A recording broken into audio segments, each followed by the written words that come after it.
Burning the Books: A History of Knowledge Under Attack by Richard Ovenden. A review. In Kazuyo Ishiguro's fantasy novel The Buried Giant, a great mist erases the collective memory, leaving the story's characters unable to access the past and with it to move forward into the future. The idea of collective forgetting is almost impossible to imagine in our own world, with the unfathomable amount of information available on the web. And yet, to bastardise a Cecil Null line, humans have forgotten more than the web will ever know. Reflecting on this is no bad thing. Doing something about it is even better. In the Google age, knowledge is increasingly privatised, and unfortunately, knowledge appears to have a shelf life. Yahoo proved this when it deleted 35 million pages of GeoCities in 2009. 10 years later, Flickr decided to limit its free hosting and, in the process, trashed an eye-watering number of its users' photos permanently.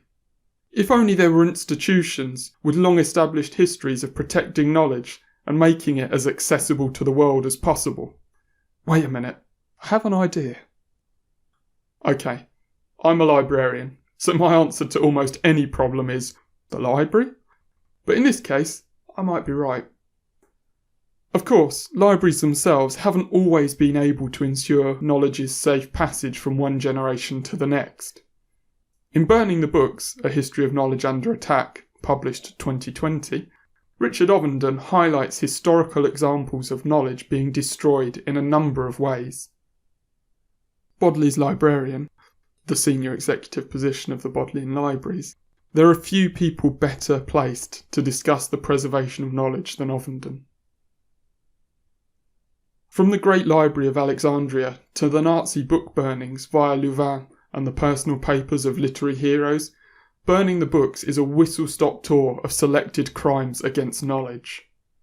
Ovenden is at pains to emphasise that it is not simply a case of knowledge being willfully erased by acts of violence, although it often is, but also by individuals choosing to have their personal histories remain private, or societies letting the institutions that guard knowledge go to waste through disinterest and a lack of funding. The heartfelt efforts of Bosnian library staff who risked their lives in an attempt to guard their stock from Serbian military bombardments provokes visceral emotions. But so too does the thought of literary figures like Kafka, Byron and Larkin trying to destroy their personal papers, or of the many libraries that have been lost during the recent age of austerity. Because the truth is, once lost, knowledge is no longer knowledge. Failure to care for what we learn as a species is no better than never pursuing knowledge in the first place. Each chapter of Burning the Books looks at a different instance of knowledge under attack. Yes, there are many historical examples not touched on here, but what is covered builds the case for libraries and archives and allows Ovenden to work towards the coda he provides in the final pages of the book. So while not exhaustive, Burning the Books explores the different ways that knowledge may be lost and allows stories of individuals to come to the fore. Each scenario is explained in a comforting level of detail, but I recognise that for some readers less hand-holding and a broader range of examples may be preferable. I'm not one of those though. For me, Ovenden has produced a compelling account of repeated failures to value knowledge by some and heroic efforts to protect it by others. To understand many of the attacks on knowledge, one has to understand the context in which they took place. In Sarajevo, the Serbian military were engaged in the erasure of Bosnian Muslims, culture, people, even gravestones.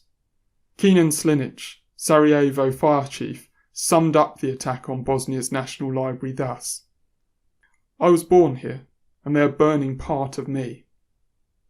In Nazi Germany, many books by Jewish authors or on un-German topics were burned. As the saying goes, where they burn books, they will, in the end, burn human beings too. Of course, Heinrich Heine wrote this phrase more than a century before the book burnings of 1933. The attack on knowledge, on memory, is not a new phenomenon then. just as there was a desire to leave no evidence that Bosnian Muslims had ever been a part of the country in 1992. In Tudor England, Henry VIII waged war on the monasteries and their collections, wishing to excise all traces of Roman influence in England. For all that the thought of books burning creates a strong emotional response, it seems to me the greatest challenge set out by burning the books doesn't relate to books at all, but to the massive information generated in the digital world. For keeping historical papers safe is one thing, but attempting to archive and make retrievable the World Wide Web is a daunting task, even to the most optimistic librarian. After all, so long as one knows the language, the written word, whether in the form of cuneiform tablets, papyrus, parchment, or in book form, remains intelligible to anyone who wishes to read it. Whether anyone will be able to access a WordPress blog in 200 years' time to read the work of tomorrow's great authors is quite a different question. And that is before one even begins to tackle the issue of so much of the web's content being owned or hosted by private companies. Whatever the challenge, throughout the book, Ovenden's message is clear. The preservation of knowledge matters, and thus libraries and archives matter. Looking back at the most referenced story of a library's destruction, Ovenden reframes the common conception that Alexandria was destroyed through a blazing fire, and instead labels its demise as a cautionary tale of the danger of creeping decline, through the underfunding, low prioritisation, and general disregard for the institutions that preserve and share knowledge. There is very little doubt that this sentiment also applies to libraries and archives across the UK today.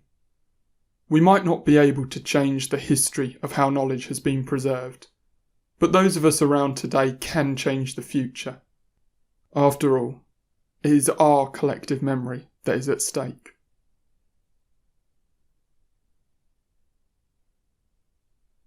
This review and reading are copyright Matthew Selwyn. To find out more, visit bibliofreak.net.